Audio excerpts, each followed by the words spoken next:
ಅಲ್ಲ, R S ಎಸ್ನ ಪ್ರಾರ್ಥನೆ ಹೇಳಿದ್ದಾರೆ. ನಮಸ್ತೆ ಸದಾ ವತ್ಸಲೆ ಮಾತೃಭೂಮೆ ತ್ವಯಾ ಹಿಂದೂ ಭೂಮೆ ಸುಖಂ ವರ್ಧಿತೋಹಂ ಮಹಾಮಂಗಲೆ, ಅದನ್ನು ಪ್ರಾರ್ಥನೆ ಹೇಳಿದ್ದಾರೆ, ಪ್ರಾರ್ಥನೆ ಸಾಲುಗಳನ್ನು. ಅದೇನಿದೆ, ದೇಶದ ಗುಣಗಾನ ಇದೆ, ತಾಯಿ ಭಾರತೀಯ ಗುಣಗಾನ ಇದೆ. ಭಾರತದ 140 ಕೋಟಿ ಜನರು ಕೂಡ ಮಾಡಬೇಕಾಗಿರೋ ಗುಣಗಾನ ಅದು. ಅದರಲ್ಲೇನು ತಪ್ಪೇನಿದೆ? ದೇಶಕ್ಕಿಂತ ದೊಡ್ಡ ಸಂಗತಿ ಇನ್ಯಾವುದಿದೆ? ದೇಶವೇ ದೊಡ್ಡದು. ದೇಶಕ್ಕಿಂತ ಜಾತಿನೂ ದೊಡ್ಡದಲ್ಲ, ದೇಶಕ್ಕಿಂತ ನಮ್ಮ ಪಕ್ಷವೂ ದೊಡ್ಡದಲ್ಲ, ದೇಶಕ್ಕಿಂತ ನಾವು ದೊಡ್ಡವರಲ್ಲ. ದೇಶವೇ ನಮ್ಮೆಲ್ಲವನ್ನು ಮೀರಿದ್ದು. ಆ ದೇಶಕ್ಕಾಗಿಯೇ ಪ್ರತಿಯೊಂದು ರಾಜಕೀಯ ಪಕ್ಷವೂ ಕೆಲಸ ಮಾಡಿದ್ರೆ ದೇಶ ಸುಭಿಕ್ಷವಾಗುತ್ತೆ, ದೇಶ ವಿಶ್ವಗುರುವಾಗುತ್ತೆ.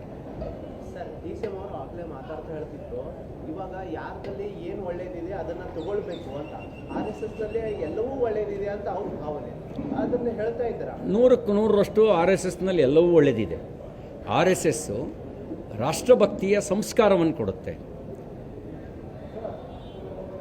ಅದ್ರ ಜೊತೆಗೆ ರಾಷ್ಟ್ರ ಸರ್ವೋಪರಿ ಅಂಥೇಳಿ ಭಾವಿಸಬೇಕು ಅಂತ ಹೇಳುತ್ತೆ.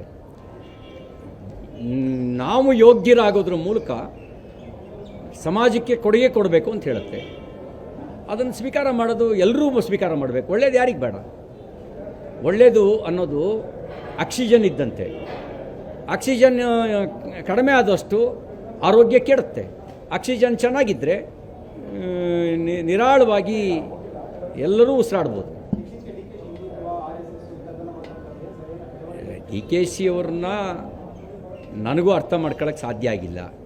ಅವರು ನಾನು ಸ್ವಯಂ ಸೇವಕ ಆಗಿದ್ದೆ, ಸಾಕೆಗೆ ಹೋಗ್ತಿದ್ದೆ ಅಂತಲೂ ಹೇಳ್ತಾರೆ. ಸ್ವಯಂ ಸೇವಕ ಒನ್ಸೆ ಸ್ವಯಂ ಸೇವಕ ಆಲ್ವೇಸ್ ಸ್ವಯಂ ಸೇವಕ. ಒಮ್ಮೆ ಸಾಕೆಗೆ ಬಂದರೆ ಸ್ವಯಂ ಸೇವಕ ಆಗಿಬಿಡ್ಬೋದು. ಆದರೆ ಸ್ವಯಂ ಸೇವಕತ್ವ ಅದು ಕೇವಲ ಶಾಖೆಗೆ ಬರೋದ್ರಿಂದ ಅಥವಾ ಒಂದಿನ ಶಾಖೆಗೆ ಹೋಗಿದ್ದರಿಂದ ಪ್ರಾರ್ಥನೆಯ ಸಾಲುಗಳು ಹೇಳಿದ್ರಿಂದ ಬರಲ್ಲ.